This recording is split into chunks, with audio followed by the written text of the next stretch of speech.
So this is the Sony Xperia 1.4, which should be released anytime between 2 weeks and 4 months from now. We're about to check it out and also stick around to hear about Surfshark, which is giving some amazing offers to you, our PhoneArena viewers. Sony sent us this pre-production unit to review and bask in its glory. As with all recent premium Xperia phones, the focus here is on the camera. We'll get to that. Let's just run you through the basics first. It's the typical elongated rectangle with sharp sides from Sony. I absolutely love this design. It makes the phone very grippy, very easy to handle, and that matters quite a bit if you will be using this as a camera a lot. It's light, it feels good in the hand, and it's perfectly balanced, as all things should be. The buttons work great. There's the volume rocker and also the dedicated two-step camera shutter here. Also, can't go without praising the headphone jack here. It's amazing because Sony offers so many wireless headphones that they would love to sell to you. Yet it still supports consumer choice by giving you the headphone jack. Nice! The screen on this thing is fantastic. It's an HDR 4K OLED display with 120Hz refresh rate. It is a bit on the smaller side. I mean, yeah, it has a 6.5-inch diagonal, but that's a 21:9 aspect ratio, so it's pretty narrow. So viewing pictures, clips, games, they look kind of small on it for someone who comes from a Galaxy S22 Ultra and an iPhone 12 Pro Max. Sony says that it's 50% brighter than before, and yeah, I'll tell you, it is bright. These front-firing speakers are the perfect companion too. Out of the box, they sound like they have a bit of a boxy mid-range hump, you know, somewhere around 500 to 800 Hz, but when you enable Dolby Audio, it all opens up and balances out beautifully. Now, they're not very loud, but they do sound balanced and pleasing. Also, something really cool in the Xperia 1.4, this has support for Sony's 360 reality audio on board. If you're new to this, it's like Apple's spatial audio, but Sony was first. Now, usually, to listen to 360 reality audio, you need to find tracks that have been mastered for it. Like spatial audio. Sony 360 audio tracks can be found on Tidal Hi-Fi and Deezer, admittedly quite niche audio platforms. But this phone has 360 reality upscaling, meaning it can grab any stereo audio and kind of spatialize it. Again, like Apple can do now, but only if you have AirPods, this does it with any stereo signal, even through its speakers. TLDR, this phone, great audio. Now let's talk about the camera. There are a grand total of 3 camera apps on these phones. Photography Pro is your default camera app that you will launch when you press the hardware button shortcuts. Video Pro is kind of a camcorder app that's meant for streaming, vlogging, that type of stuff. And Cinema Pro is strictly for the recording of cinematic videos. Wide aspect ratio, HDR, cinematic filters, so on. If you think that sounds a bit confusing, opening the apps up doesn't make it any easier. They are filled with a hodgepodge of buttons, features, settings, which take quite some time to get around. Like, look at this app here. You have the word menu and then a triple line icon next to it. Common sense dictates that tapping on this area opens the menu, right? Wrong! The menu button is one page, but the sandwich menu is a different page. And even the default camera app is littered with these kind of weird UI decisions which make workflow awkward. But let's say you get over that. I got used to all the small little quirks, you can too. How's the actual camera quality? Okay, for pictures, I love the natural colors that come out of this thing. Also, the details. In a world where smartphones constantly over-sharpen details and make them jagged and edgy, Samsung, the pictures from the Xperia 1.4 are a breath of fresh air. I have to say I'm not super impressed by the dynamics, at least not on this pre-production unit we have here. Most often I ended up with slightly underexposed shots, and my biggest problem was that shadows were being slightly crushed. And I know, this phone is for professionals, you obviously don't know what you're doing with your settings and menus. I do respect Sony's desire to make photos look good in camera and not through artificial post-processing. But the thing is that smartphones are still limited by tiny sensors, tiny lenses and very little breathing room between those parts. It's physically impossible to take pictures with real depth and realism to them, which is why so many manufacturers rely on heavy computational work to make up for that.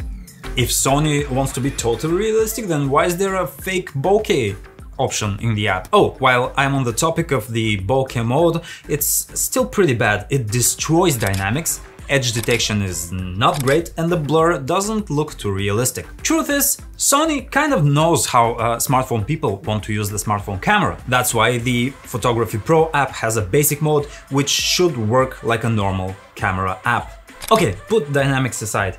Eye tracking focus works great for both dogs and humans and probably anything else that has an eye. I found that when you zoom in, the autofocus is very wonky, again, at least on this pre-production unit. Now, I can't go on without praising the actual optical zoom on this phone. Now, we phone reviewers, we call any phone that has a telephoto lens an optical zoom phone, but no, this one actually has a moving part inside which goes physically from 3.5 zoom to 5.2 zoom, which is pretty amazing. Unfortunately, the results are not super impressive. Maybe it was the aforementioned focus issues, but the further I zoomed with that, the softer and kind of more washed out the photo would look. Hopefully this gets fixed a bit more. Okay, so not super impressed with the photos, but I really like the videos you can take with this thing. Specifically by using the Video Pro app. The stabilization here is amazing and this phone can really work well for vloggers who are on foot. Details are great, colors are pretty, exposure is great. There's also this magnetic viewfinder which you can buy separately from Sony and use it while using the main camera for vlogging. The Cinema Pro app, I've got mixed feelings about that. When you apply some of the classic filters, you can get some really nice cinematic colors. HDR looks beautiful and details are again realistic and great. You can shoot in 120 FPS and slow it down 5 times for these super epic shots. But this default 24 FPS footage looks choppy to me. Am I crazy? When you go to combine the clips you've taken and to export an actual movie, it's very bare bones. You can pretty much just stitch the clips together. Trying to cut around them is super wonky and adding transitions is just a no. I guess you can use this as a B camera when shooting an indie film and you're just planning to export the footage and edit somewhere else anyway. But as I said, the Video Pro on this works great for vloggers, streamers and journalists, and if you're one such fellow, you probably find yourself traveling a lot and connecting to some shoddy Wi-Fi networks all around. It's a good idea to have some encryption on device to keep your connection safe. Well, lucky for you, Surfshark is offering a massive discount plus 3 months for free for PhoneArena viewers right now. It works on your phones, computers or even tablets, like I am using it on an iPad Pro over here. A virtual private network makes the information of where you go on the web and what you upload inaccessible to the Wi-Fi provider or anyone that may be snooping around. Surfshark multiplies this security by actually encrypting your data, so if you're in a hotel room or an airport or an open cafe, you can browse safely, you can log into your cloud files with your credentials safely. Plus, if you travel a lot, you may find that your favorite show that you love to binge from your streaming service isn't quite available everywhere. Was that? You're up to the final episode, but you took an overnight flight to Australia and now your show is not available anymore?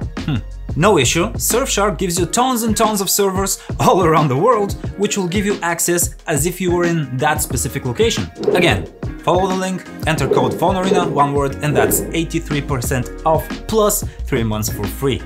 Now some final words about the performance and battery life of the Xperia 1.4. This has the Qualcomm Snapdragon 8 Gen 1 chip inside and it performs accordingly. You can throw any game from the Play Store on it and it will just eat it up. Plus there's a gaming menu which allows you to purge the phone's memory and block any distractions while gaming. Cool. The phone does get warm to the touch through that thin chassis, but not searing hot. The battery inside is a 5000 mAh cell, which is pretty impressive for this kind of small body. It took me through a full day of shooting samples and doing normal camera stuff and I didn't get any battery phobia. I still found it best to charge nightly, but I wouldn't say it's a 2-day phone. But it's still pretty dependable. Now, speaking of charging, no charger in the box, go green. In closing, do I recommend this phone? Tell you the truth, I was going to give it a higher score before I saw the $1,600 price tag.